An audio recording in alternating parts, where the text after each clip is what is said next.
ज्येष्ठाला झालेल्या मारहाणीनंतर मनसे ठाण्यामध्ये सक्रिय झाले असून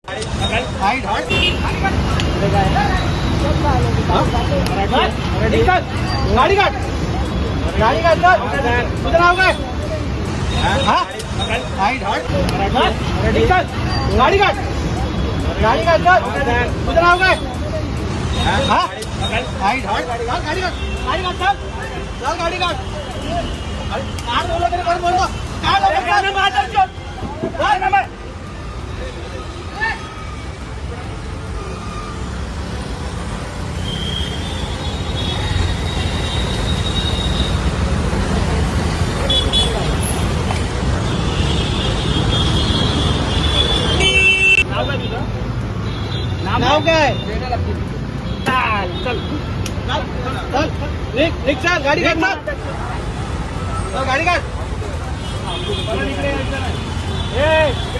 गाडी तर लावायची नाही परत. आणि मराठीत बोल मराठीत बोल मराठीत बोल.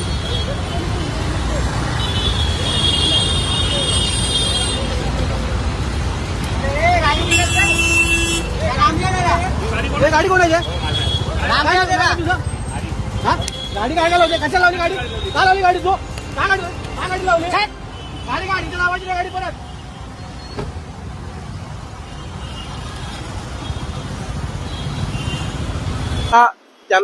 त्यांना एक भीती बसली पाहिजे की जर अशा प्रकारची कुठलीही घटना आम्ही केली तर आमच्यावर कायद्याचा बडगा बसतो हे दाखवण्याची एक चांगली संधी आहे. कारण जे तुम्ही जर बघाल तर त्या दिवशी जांभळी नाक्याला झालेल्या घटनेत आरोपींना अटकच नाही केली, ते दुसऱ्या दिवशी पुन्हा तिथे होते.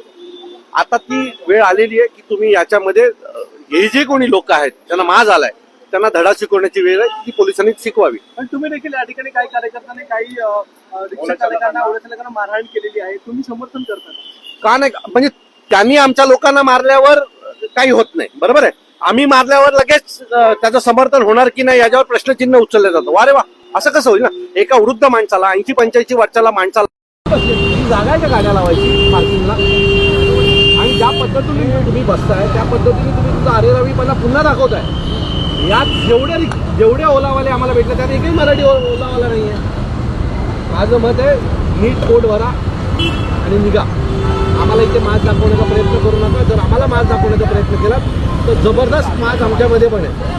आम्ही महाराष्ट्र सैनिक आहोत, राज ठाकरेंचे सैनिक आहोत. जर तुम्ही लोकांबरोबर चुकीचं वागणार असाल तर आम्हाला तुमच्याबरोबर चुकीचं वागताना कुठलीच वाईट वाटणार नाही. मारण करणाऱ्याला गुन्हा दाखल झाला नाही. नेमकं काय सांगितलं ठाणे पोलिसांना? मी पोलिसांना त्यांच्यावर जो गुन्हा दाखल माननीय उपमुख्यमंत्र्यांनी सांगितलं 307 दाखल होईल, बरोबर आहे. तुम्ही त्यांना तेच म्हटलं की कृपया जे त्यांनी म्हटलं ते करून दाखवा.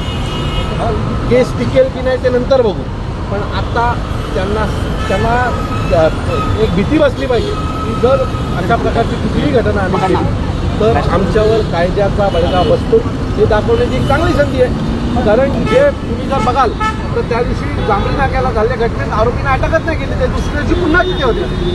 आता वेळ आलेली आहे की तुम्ही याच्यामध्ये हे जे कोणी लोक आहेत त्यांना माज आलाय त्यांना धडा शिकवण्याची वेळ आहे, पोलिसांनी शिकवावी. पण तुम्ही देखील या ठिकाणी काही कार्यकर्त्यांनी काही रिक्षा चालकांना ओढा चालकांना मारहाण केलेली आहे, तुम्ही समर्थन करता का? नाही, म्हणजे त्यांनी आमच्या लोकांना मारल्यावर काही होत नाही, बरोबर आहे. आम्ही मारल्यावर लगेच त्याचं समर्थन होणार की नाही याच्यावर प्रश्नचिन्ह उचललं जातं. वा रे वा, असं कसं होईल? एका वृद्ध माणसाला 80-85 वर्षाला माणसाला दगड टाकले पाहिजे मारताना त्याला लाज नाही वाटली, आम्हाला का लाज वाटली पाहिजे?